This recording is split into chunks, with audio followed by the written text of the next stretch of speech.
Le pouvoir de l'absence. Tu penses que pour la conquérir, tu dois l'inonder de mots. Tu penses que ton absence est un risque, que si tu ne remplis pas le vide, elle t'oubliera pour un autre plus bruyant, plus présent, plus insistant. Tu as tort. C'est précisément là que tu perds ton pouvoir.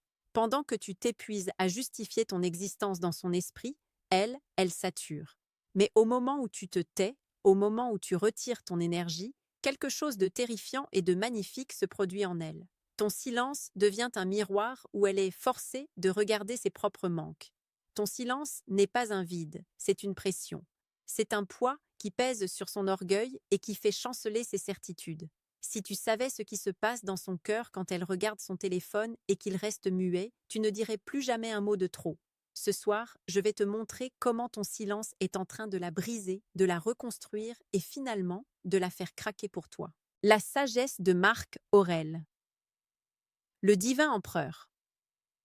Marc Aurèle nous murmurait, dans le calme de ses nuits impériales, le silence est une réponse, c'est même l'une des plus puissantes. Imagine une pièce baignée de l'obscurité bleutée d'une fin de nuit. Le seul bruit est celui du vent qui caresse les vitres. Dans cet espace, les mots n'ont plus de place. Ils sont trop lourds, trop maladroits.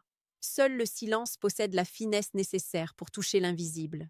La séduction, dans sa forme la plus pure, est une conversation entre deux silences qui se reconnaissent. Bienvenue dans ce voyage intérieur, un sanctuaire où la psychologie rencontre la poésie brute. Nous allons explorer ensemble les 7 signes qui prouvent que ton retrait est en train de devenir son obsession. Prépare-toi à ouvrir une porte que tu ne pourras plus jamais refermer, celle de la souveraineté absolue par la retenue.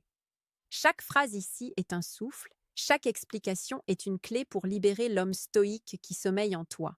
Le premier signe que ton silence fonctionne, c'est lorsqu'elle commence à remplir le vide avec une nervosité croissante. La psychologie du vide. Lorsqu'un homme parle trop, il offre une carte routière complète de son âme. Il n'y a plus d'exploration possible pour la femme. Mais quand tu te tais, elle doit deviner. Elle commence à imaginer des scénarios. Pourquoi ne répond-il pas? Est-il avec une autre? Est-il fâché? Ou pire, m'a-t-il simplement oublié? Exemple de scène réelle. Vous étiez dans un flux de messages constants. Soudain, tu coupes le contact pendant 48 heures. Observe son prochain message. S'il commence par une justification non demandée ou une question banale pour prendre la température, c'est qu'elle a craqué. Elle n'a pas pu supporter le poids de ton absence. Ton silence a agi comme un aimant. Plus tu recules, plus elle avance pour combler l'écart. Dites-moi en commentaire, avez-vous déjà osé ce silence de 48 heures? Qu'avez-vous ressenti en voyant son nom s'afficher sur votre écran alors que vous ne l'attendiez plus? Quand une femme craque sous l'effet de ton silence, elle devient une ombre. Elle ne te contacte pas directement par fierté, mais elle sature ton espace numérique. L'analyse des microsignaux. Elle regarde tes stories en quelques minutes. Elle like une vieille photo par erreur. Elle publie des chansons qui semblent répondre à une conversation que vous n'avez pas eue. Elle cherche à te dire « Je suis là, je te regarde, ne m'oublie pas », tout en feignant l'indifférence. C'est la danse du pont blessé. Elle veut que tu rompes le silence pour qu'elle puisse reprendre le contrôle, mais tant que tu restes immobile, c'est toi qui tiens les rênes.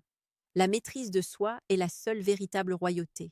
Pour l'homme qui veut transformer son caractère en une forteresse inexpugnable et comprendre les courants profonds qui régissent le désir féminin, il existe un chemin. Abonne-toi à la chaîne Pouvoir Stoïque. Ici, nous ne vendons pas de rêves, nous forgeons des réalités. Le troisième signe est le plus sensoriel. C'est le moment où, après un long silence, tu lui envoies un message court, neutre, presque froid. Observe sa réaction. Si elle répond instantanément avec un paragraphe entier, ou si elle semble soulagée au point de devenir excessivement gentille, c'est qu'elle était en apnée. Ton silence l'a privée d'oxygène émotionnel. Ton simple bonjour agit comme une bouffée d'air pur. À cet instant, elle ne se soucie plus de jouer un jeu. Elle veut simplement s'assurer que le lien n'est pas mort. Tu es devenu sa source. Le manuel du séducteur souverain est la brutalité du réel. Certains diront que le silence est une manipulation. Le stoïcien sait que c'est une protection. C'est la protection de ta propre valeur. Si tu donnes tout, tout le temps, tu ne vaux plus rien.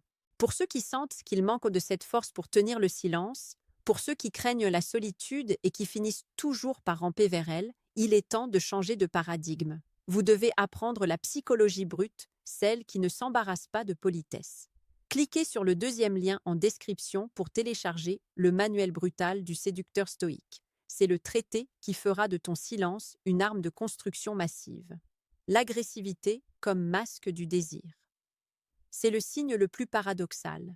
Parfois, ton silence ne déclenche pas de la douceur, mais de la colère. Elle t'envoie un message piquant. Elle te reproche ton indifférence. Elle t'accuse d'être froid. L'analyse de Machiavel. Ne t'y trompe pas. La colère est l'autre face de la passion. Si elle était indifférente, elle resterait silencieuse comme toi. Si elle prend la peine d'être agressive, c'est que ton silence la blesse. Et si ça la blesse, c'est qu'elle tient à toi. Elle essaie de provoquer une réaction, n'importe laquelle, pour sortir de l'incertitude. L'homme de pouvoir sourit face à cette colère, car il sait qu'elle est l'aveu ultime de son emprise. Le changement radical d'apparence sur les réseaux. Lorsqu'une femme craque en silence, elle cherche à regagner ton attention par l'image. Elle publie des photos plus osées, plus belles, plus sophistiquées. Elle change de coiffure, elle s'affiche dans des lieux prestigieux. Ce n'est pas pour ses abonnés, c'est pour une seule personne, toi. Elle veut que tu défiles sur ton écran, que tu t'arrêtes et que tu te dises « Qu'est-ce que j'ai laissé partir ?» Elle utilise son corps comme un cri de guerre pour briser ta forteresse de silence. Partagez votre expérience en commentaire. Avez-vous déjà remarqué qu'une femme devenait étrangement plus active et plus belle sur les réseaux sociaux juste après que vous ayez pris vos distances? L'infiltration par tes proches. Si elle ne peut pas t'atteindre directement, elle passera par les côtés. Elle prendra des nouvelles de toi auprès de tes amis, elle commentera les publications de ta famille, elle se retrouvera par hasard dans les lieux que tu fréquentes. C'est une reconnaissance de territoire. Elle ne peut plus supporter d'être bannie de ta vie. Elle cherche des alliés, des ponts, des points de contact. Elle veut que ton silence soit brisé par une tierce personne pour ne pas perdre la face. Mais toi, le sage, tu vois les fils de la marionnette. Tu restes poli, mais impénétrable. La reddition finale, l'aveu. Le dernier signe est celui de la vulnérabilité totale.